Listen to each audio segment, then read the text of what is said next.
네, 성매매를 엄벌해야 한다 이렇게 주장한 판사가 설마 이런 행위를 한 건 아니겠죠? 설마가 사람 잡는다는 아이쿠. 말처럼 성매매가 사회적 해악이 커서 엄벌에 처해야 된다는 판사가요. 진짜 성매매를 하는 충격적인 사건이 벌어졌습니다. 이 사건은 지난 22일 서울의 한 강남에서 벌어졌는데요. 경찰이 당시에 강남 일대 한 호텔에서 성매매가 자주 이루어진다 이런 첩보를 받고 잠복 근무를 하고 있었습니다. 네네. 그리고 오후 6시쯤 강남의 한 호텔방에서 이 30대 성매매 여성을 현행범으로 체포를 했는데요. 이 여성을 조사하면서 성매매를 하고 현장을 떠난 성매수 남성의 신원을 특정을 하게 됐습니다. 네네. 그리고 그 40대 남성을 조사를 해봤더니 울산지법에서 근무 중인 현직 판사였다는 겁니다. 이 남성 자신이 판사라는 것도 시인하고 범행도 시인을 했는데요. 업무 관련해서 출장으로 서울에 왔다가 이 성매매 어플을 이용해서 이 여성을 만나게 됐고 성매매를 했다고 얘기를 했습니다. 그러면 어쨌든 그 현장에서 붙잡은 사건은 아닌 것 같습니다. 전 변호사님. 이게 여성을 붙잡아서 추적을 하다 보니까 그 성매매를 한 남성이 나왔고 그 남성이 바로 판사였다 이런 얘기인가요? 성매매 현장을 급습한 상황은 아니었던 걸로 네, 보이고요. 네, 네. 이 성매매한 여성을 붙잡아서 어떤 남성들과 성매매를 했는지에 대해서 확인하고 조사하는 과정에서 이 판사의 신원이 드러난 걸로 보입니다.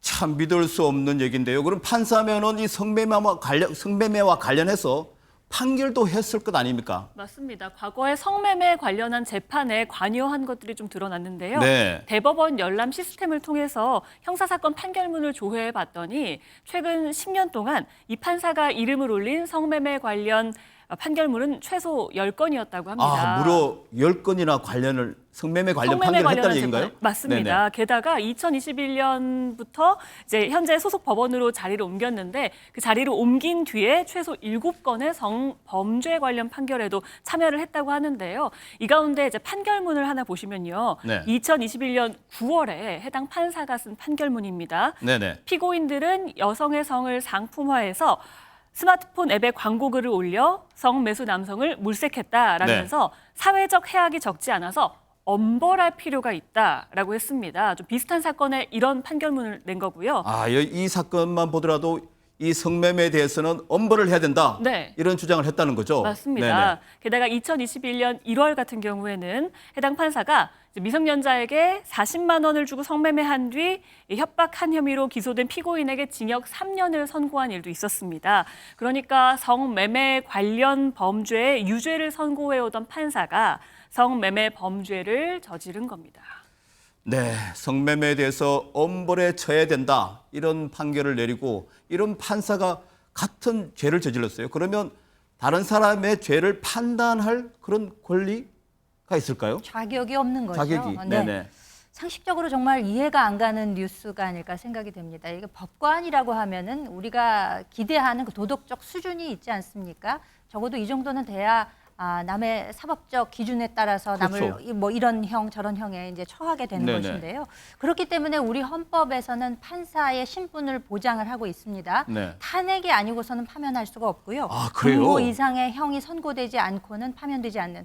그러니까 한마디로 헌법상 신분이 보장되는 이런 직종이라고 하는 것은 왜 그렇겠습니까? 그 법의 취지라고 하는 것이 네. 법관이 그 어떤 것에도 휘둘리지 말고 오로지 국민의 눈물을 닦아주고 올바른 판단을 하라라는 이런 그렇죠. 어떻게 보면 소명이 있는 것인데 일반 공무원과 다른 일종의 그 특권이 주어진 거 아니겠습니까? 그렇죠. 네. 헌법상 신분 보장이라고 네네. 하는 것은 굉장한 거죠. 그런데 네. 그렇게 막중한 책임감을 갖고 있어야 할 법관이 이렇게 성범죄를 저질렀다고 하니까 정말 이것은 비판받아 마땅하고 네. 뭐 징계해봤자 뭐 정직 1년 정도라고 하는데 이런 것들은 좀 법을 좀 개정해서라도 높은 도덕 수준을 요구하는 국민들의 그 요구에 부응해야 되지 않을까라는 생각도 있습니다. 네, 도덕적 수준 말씀하셨는데 판사들도 공무원이지 않습니까? 그러면은 성 관련 교육을 받지 않습니까? 안진영 기자님? 당연히 받습니다. 네.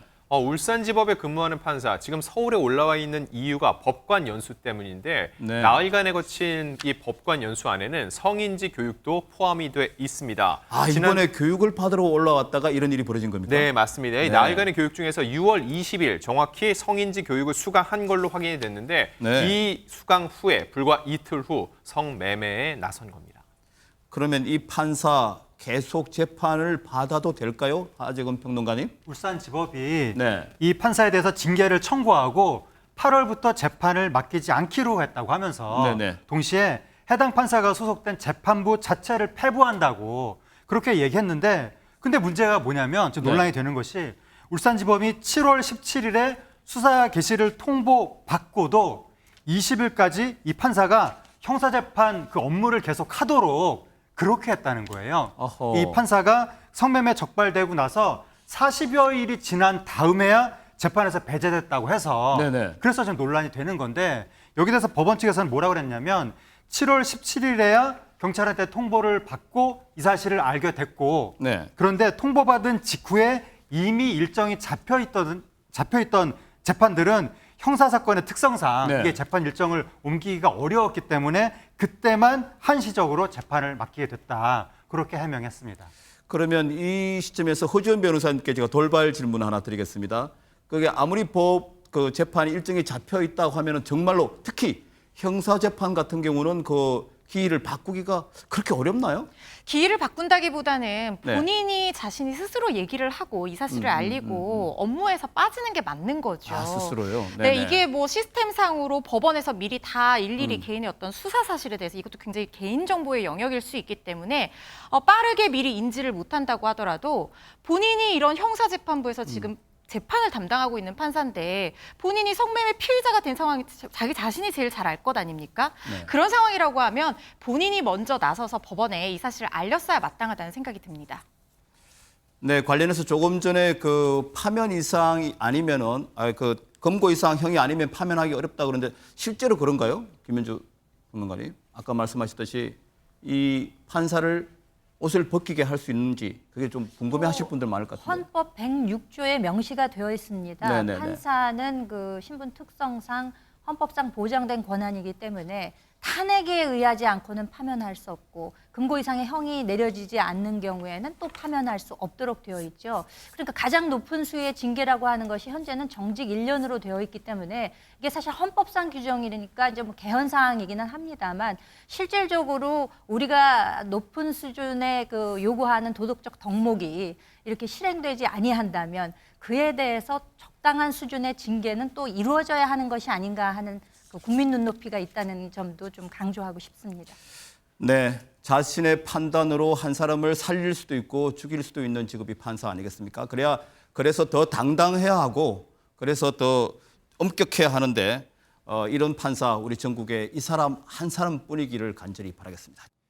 보고 계십니까? 대박 사건. 네, 안녕하십니까? 김명준입니다. 여러분과 함께하는 뉴스파이터. 다양한 소식과 뉴스를 보고 싶으시면 화면 오른쪽을 꾹 눌러 구독해 주시길 바랍니다. TV로도 유튜브로도 여러분께 한 발 더 다가가겠습니다. MBN 뉴스와 뉴스파이터를 사랑해 주셔서 고맙습니다.